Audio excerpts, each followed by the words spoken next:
All right, from Sean to Dan. How you doing, Dan? Hey Brian, really good. Thanks, man. Thanks for having me on. Yeah, excited to have you here. For those of you who don't know, Dan is the CEO of Follow Up Boss, and just excited to get in. Dan, you're going to talk about some a 10-year plan today that will help us put the customer in front of your business. And I don't think there are many of us that think 10 years out. Um, it seems like we always overestimate what we can do in a year, but we far and away underestimate what we could do in a decade. So, Yep. looking 10 years out, I'm excited to hear what you have to say today, Dan. Yeah, awesome. And I think it's a nice segue. I just caught the end of Sean's talk there, and like he's talking a lot about how consumers are always going to drive the experience, and that's I think that is going to be true in 10 years. Like it's how capitalism works, right? Like what people want to consume is what they're ultimately going to go for. And so I think in real estate, people are always going to want to do business with experts. They're always going to want to have like this high level of service when they buy a home, and that may change a bit with technology and so on. They're always going to want to do business with companies and people that they like, know and trust, right? Or know, like, and trust. Like that's not going to change. And people will continue to refer to people that treat them right and give them a great experience. So, I think most of us sort of understand that, but what I wanted to try and do is give some examples of what we're seeing. Follow Up Boss is actually a couple of months away from being 10 years old, so I thought like this is maybe an appropriate topic. And some of these things, like, we've really built our own business on some of these concepts, and some of them we've just been lucky enough to work with people like the Robert Slacks, the Chris Lindows, like these mega agents, and just observe like how they obsess over the customer experience and really, just try and improve things for the actual consumer, which ultimately helps them grow their business. So, Yeah, yeah, absolutely. So, looking at that, you've been running this tech company, highly successful, and I believe profitable, if I remember correctly. Tech company. It's been around for 10 years. Would love to hear more about just what you think is critical for the agents, for the team owners, for the business owners to be doing in today's environment. I mean, CRMs have been around for a long time. You're not necessarily one of the older CRMs, and you've been around 10 years now. right. So, like, what are the up and coming things happening within the CRM level that excite you? Yeah, I've got a bunch of things here. On this sort of, I think, yeah, on the technology side, we can start there because you kind of teed it up nicely. I think what's happening a lot is like people are needing to step up their game in terms of seamless communication. And so you look at programs like Zillow Flex, or what, how Zillow's handing off leads and all these kind of things, and they're based on like warm call transfers, right? So it's like that's the kind of thing where you can't be having this experience where the consumer is like, hey, someone's going to call you back in 30 minutes, and then the agent's busy, and so they don't call them back and all that kind of stuff. Like, it's just going to like the need for, customers to get satisfaction now. Like, they really need help right now. So that's the kind of thing that I'll be looking at making sure is you have in your business. So especially if you run an ISA team, making sure you have capacity to do like these live handoffs. The other big exciting thing, I think, is group texting. So this is like already around as a consumer technology, but is really coming to like CRMs. You probably, with Follow Up Boss, we have that in testing now with some customers, but I think you'll see that over the next couple of years with CRMs. And what that does, again, like the goal is seamless communication. So instead of the ISA texting the consumer and then the agent texting them separately and all this kind of stuff, there's actually like a seamless group text happening. So also like, oh, I need to introduce you to a lender to get you pre-approved. Like, you're just introducing them via text and making that happen in real time. So, I think that's just one way that like technology is helping, just give a bit of an easier experience, for consumers and how they interact with your business, right? And all the different parties involved in the real estate transaction.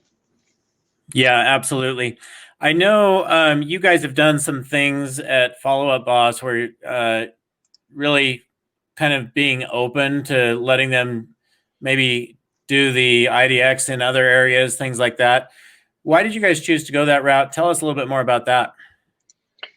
Yeah, so I think you know, when when we came into the industry, like we just saw there were so many companies doing lead gen, Zillow, Realtor.com, obviously the massive portals, but then there was Trulia at that time. Then there were also Tiger Leads, there was Boomtown, there was, I think Commissions Inc. was getting started or something, around about that time frame. And so we saw there were so many companies doing lead gen. And the big problem when we started was, there was no one system tying it all together. So again, it just became like this really bad experience for the agent, and then also a bad experience for the consumer at the end of the day. So I think now what we're seeing is teams go to the next level. They're like, all right, I've now got my technology stack kind of sorted out. Like I've organized all this stuff into one place. Now let me make sure that again, like these seamless kind of handoffs are happening. Let me make sure that we've really got systems that make sense for the consumer. Because I think 10 years ago, like that was just really a struggle. Like, because even if you wanted to do all these things, like a lot of the tech and APIs and so on didn't exist. So yeah, we just decided to focus more on the CRM and follow-up part than, generating leads. Okay. So I know let's dive in. I know you have a 10-year plan that will help the customer be at the front of everyone on this call's business. How do we make the customer at the front? What do we need to do differently than maybe we're doing today? Yeah, sure. So yeah, I got 10 things. We'll see how far we go. I feel like we got through one of them. They're all just pretty casual things, so I'm sure we can chat about them. I think like what we talked about at the start, I think we're so busy as small business owners. And like definitely when I started my business, like I was all over the place, right? I didn't know what I was doing next week, let alone like next year. And so kudos to you guys for putting on this business planning summit, because like I think people need to do it, right? But what I would challenge people for is don't just have a plan for next year, but have a plan for the next 5 to 10 years. And so what you could just literally do is on a piece of paper or on a whiteboard, just write out like 2021, 2022, 2023, 2024, right? And then write out what you want to do in each of those years. Like, do you want to go on a holiday to Europe? Like, do you want to sell your business? Do you want to grow your business to 100 agents? Just put it at the high level. What are these big things you want to do? And I think that it just kind of gives you a bit of that vision. And I think just sometimes like people have those vision boards or like those vague goals. But I think once you start to really break it down into years, you can say like, oh, cool. Like that's something I could realistically do, next year or the year after that. Or maybe like 2021, I've already got enough stuff on. So let's plan that for the next year. If that makes sense. So identify those key milestones and then identify a timeline where you want to make that happen. Yeah, absolutely. Great advice. Yeah. And then I think it's, kind of get your agents excited as well around those type of things. So the next thing I've got here is just, having a customer-centric culture. So we talked about that consumer experience. You can have all the tech in the world. If you don't have agents which are customer-centric, it's going to be bad, basically. And you're going to get bad reviews and all this kind of stuff, right? So I think practically you just need to look at who you're hiring. Put this up front in your job ads, like, the way you guys work, talk about it in your team meetings. Definitely it's a lot of leading by example as the team leader or the business owner. And, I've seen like customers' vows have like entire culture decks where it's like an 80-point, 80 slide thing. I don't think you need that, but maybe just have a one pager like, hey, this is how we treat customers here. This is what we do. This is sort of the standards we want you to keep. And then that's just a bit easier, because then if you ever have problems, you can point to that document and say, hey, look, this is really how we're trying to run things here. This is why it's important. And, we want everyone to be on the same page, right? That's part of the team. So, well, that's really having everybody on board as a customer-centric culture. I mean, the only way you're going to have a culture around that is if you ingrain it throughout. Absolutely. And when I started my business, I had no idea about this. I thought culture was complete BS. Like I thought it was just like a marketing, consulting thing. But like, as you become more than say like 4 or 5 people, right? I think like, I don't know, there's just a point where it's like, it makes a lot of sense to try and keep that culture alive, and like, you just be deliberate about it and realize like, hey, maybe a few people are going to come on that don't fit that exactly. And then, just part ways with them essentially. Or they filter themselves out, really, once you get the culture going. Great. I think we're on number 3. Is that right? Yep. So I would say make sure you've got good feedback loops in your business. So after the transaction closes, ask the consumer how it was, because ultimately, like, they're the person that knows, right? Like, they're going to be able to tell you, like, did the agent do a great job, a bad job? Was there some aspects of the transaction that could have improved? And I think that's that's the way to get better, right? Like, get direct feedback from the people doing business with you, and and then obviously take on that feedback and improve it when necessary, and give your agent some coaching around, like, maybe things that they could improve or that didn't go so well. And then that's obviously going to lead to better reviews and all that kind of stuff. So I think there just has to be that feedback loop. And I think, like, in this team situation, that should be a lot of, like, the team leader reaching out to the consumer and asking them how they went, because obviously the agent reaches out, then they're not necessarily going to complain about the agent, right, to the actual agent. So yeah, I wonder how many teams actually use there are a lot of different systems out there where you can get, like, your NPS score. I wonder how many teams actually do that. My guess is probably not very many, but it would be a great thing to add into your business. If you're not, after every transaction, let somebody like that go out and do a random survey for you, so you can find out how that experience was and really know what the experience was for your business. That's how you can make real changes. Yep. Yeah. Like, we talk about it at our company all the time. Like, sometimes we just get caught up, like, oh, this is a great idea that we discussed internally, but, like, the customer doesn't care about it at all. You know what I mean? So it's like, I think the more direct customer feedback you get, it's just like gold, basically. Yeah, agreed. All right, number 4. Cool. Yeah, I think we talked about seamless communication. That's what I had down. So just keeping up on your tech game, and I guess looking at technology as how you make the customer experience better. If it doesn't, then, like, maybe it's to improve your operations, and that helps in some way. But, like, there should be some link back to how it's actually better for the customer because you're using this technology. And the next one I've got down is just basically building expertise. Like we talked about at the start, people are always going to want to do business with experts. So I think you've just got to keep learning. And I think what that looks like at this stage, right, is buying online courses. There's not a lot of, in-person learning going on right now.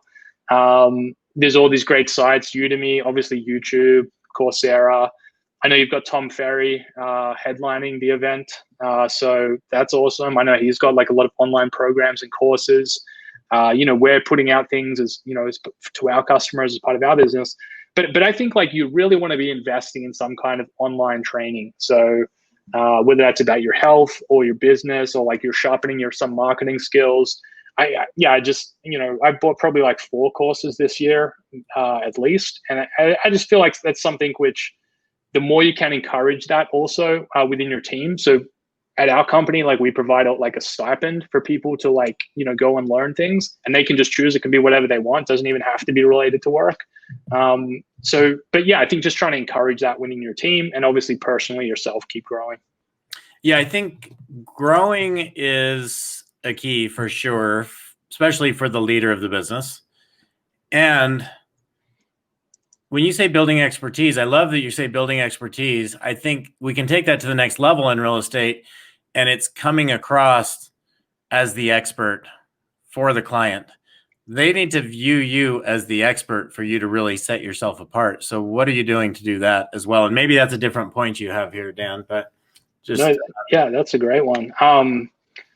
Yeah, I mean, like, again, like, that's, whenever I see bad reviews of, like, a real estate experience, it seems like they just didn't perceive the agent as the expert, right? So I think you've got to aim for exactly what you're saying there. Either that or lack of communication.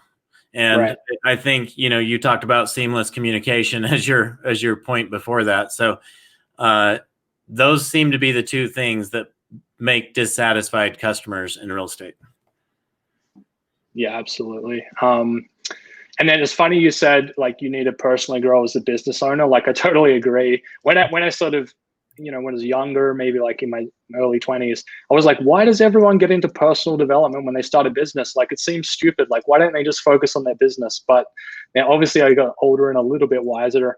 You start to realize those things they go so hand in hand, because you do have to grow, in so many different ways, I guess. So yeah, it really is hand in hand. And I think, the I don't know, like the downside or the shame is like when people do have that business, it's kind of like just on repeat, year after year after year.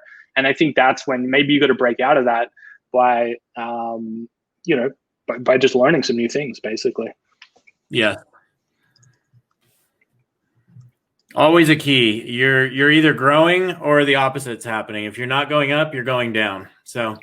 Right. Yeah. Especially in software, it's like you can go, you have to grow. So, all right, cool. Yeah. The next thing I had is systems for service. So again, like I think we just see a lot of the top real estate teams we have. Some of them call them like customer experience coordinators. Some people it's like admin. Sometimes it's just ISA. Sometimes it's a mix, right? There's these different titles out there.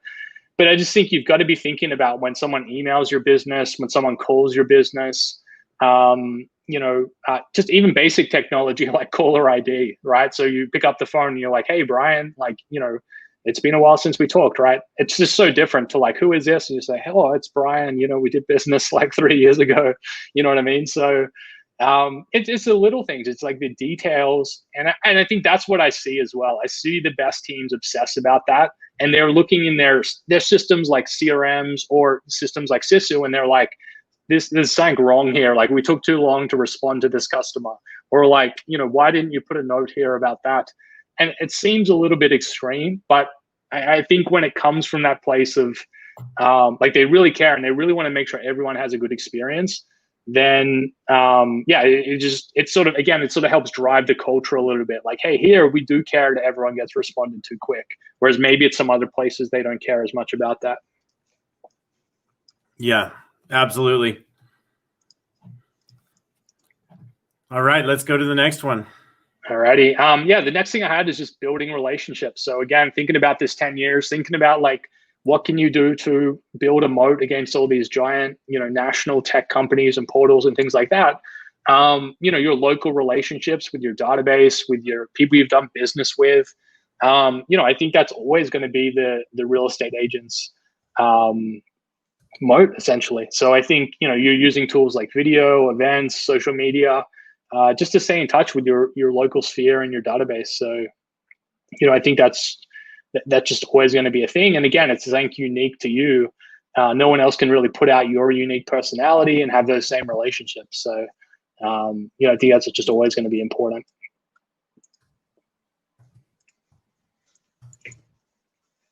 Yeah. Go ahead and keep going, Dan. Yeah, I'll keep going. The next one is really just doing the same thing, but leveraging your CRM, leveraging your database. Like, that's the whole point. That's why you have like 30,000 contacts in a database. It's so that you can reach back out to those people.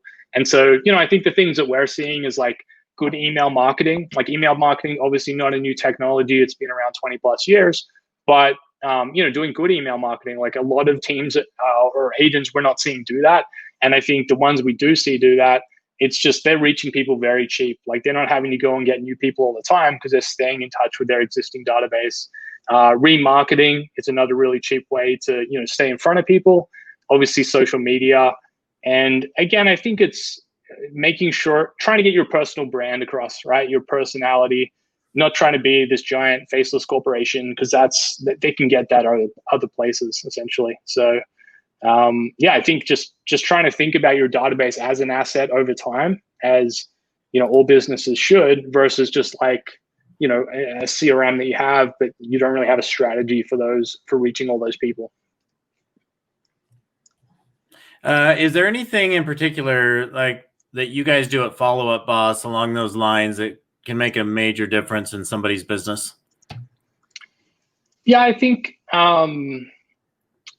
we have some email marketing tools in our system, so we make that all pretty easy. We also integrate with other systems like MailChimp, Happy Grasshopper. So we're sort of, I think the main thing we do is we bring everyone into one place, and then we let you use other technology to reach them, or some of the tools in the system. So, you could be syncing your database over to systems like Wailopo, or you could be like doing like an export and then uploading that list directly to Facebook and then retargeting, with the remarketing ads. And that's just super cost effective. So yeah, I think what we're finding is a lot of our teams now over the last 10 years, they've just built up this massive database because they've been buying leads for so long. So it's all those leads they've bought over the last 10 years, plus all the people they've done business with and all that kind of stuff. And so that's where I think now those databases have got so big, it's just a question of like engaging them better. So that's where we come in. And obviously we show you things in the CRM like, hey, this person has come back to your website recently, or this person's opened or clicked an email. So those are kind of the signals you would look at to say like, oh, right, I've got this database of 30,000 people, but let's look at the people that have recently been on my website, right, or engaging with my emails versus looking for the engagement and acting on it. Yeah, absolutely. Because I think otherwise a lot of people just throw up their hands and they're like, well, I've got this giant list, but like, I don't know where to start. So yeah. Right. All right. Yeah. The next one I just got down, like automate the boring stuff. So I guess another part of what we do is, obviously we have features like templates and integrations with systems like Zapier, like a lot of CRMs. And I think, yeah, you just want to try and systemize more of your business, create these templates, create these automations with tools like Zapier. We have a new automations feature coming out ourselves. But I think there's two things there. Like one, you're saving your team time, which then lets them either spend more time with their family or lets them do more high value work with your customers, like the good stuff, not the like things that could just be done by a computer. And then I think too, like templates and things like that, they just lead to a more consistent level of service. So as an example, like with our own business, sometimes like people inquire about, this plan or that plan. We could have like our support people or our sales people like make up, a response every single time, right? Or we could have like a best practice template, which they can customize. So I think just automation, templates, trying to just get some of that stuff dialed in.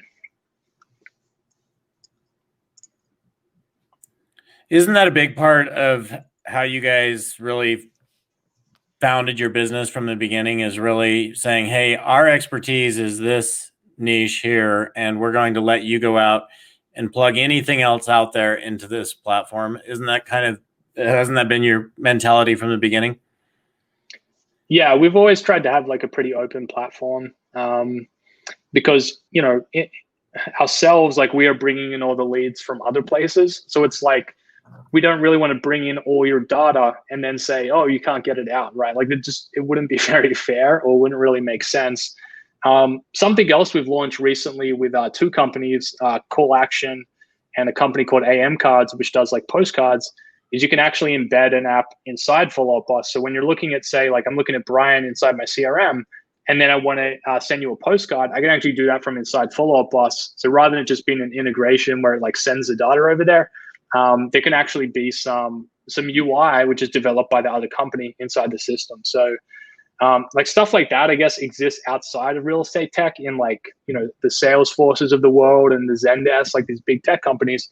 We're trying to like just be as open as possible and let people like, I guess, innovate on our platform. That's because I think you've touched on it a few times, but it's the philosophy is like, we're not going to create all the innovation. Like that doesn't make sense, right? But we can provide this platform that lets other developers and companies come along, like you guys have with your integration, and build on top of it and send us data and take data, that kind of stuff.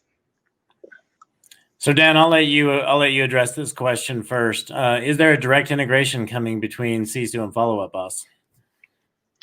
Yeah, I think there's been one that's been worked on. So yeah, I would definitely touch base with either our team or Sisu, and I think we could connect you with that. I know there's been like a lot of work to try and make it more seamless. So yeah. So there is an additional Chris third-party integration happening right there. Somebody named Daniel is over that. We can make an intro for you. As far as us going direct, we don't have anything yet. So it looks like Frank's making comments for you there in the comments section. get in touch with our team, and we can share more on that with you. Yeah, exactly. Cool. Yeah. And the last thing I had is just like have fun, look after yourself. I think it's like a long journey, so just doing the basics, right? Getting enough sleep, having an exercise program, doing something fun every day. Like, I think that's something which, sometimes when you're just grinding and getting busy as a business, like the more successful you get, the less personal time you have. So I think that's just an important balance for some people to bring, and also to bring to their team to sort of stay sustainable, right? Because like you can work really hard for like 3 years and then you'll be so burnt out and everyone will hate you, and that's not going to be any fun, or it's not going to be profitable either, because like things are not stable. So yeah, I think that is one of the touchiest things that all of us deal with, because it's really easy. And it's a sad thing, but it's really easy for us to focus on our business and focus on growth there. It's a much harder thing for us to focus on our individual lives and take that to the next level, even our family lives. So it takes a real effort to be able to go from I'm just focused on my business to I'm focused on my self and self-growth, and then I'm focused on my relationships, which can be a number of different things, from family to friends to kids, spouse, etc. So anyway, if you're not having fun, don't do what you're doing, because it's got to be fun for you. So enjoy the process is something I would love to say. If you're not enjoying the process, figure out how you can enjoy the process. And that's kind of a great segue, because we are getting ready to welcome Brad Sugars in, and he's going to dive into that in depth with us on just taking our businesses to the next level. Dan, thank you so much for joining us today. Really appreciate you being here, and always a pleasure. And we just look forward to continuing to build our relationship and work closer and closer with you guys. Awesome. Yeah. Thanks for doing the summit, Brian, and thanks for having me on. Yeah, Talk later. my pleasure. Take care.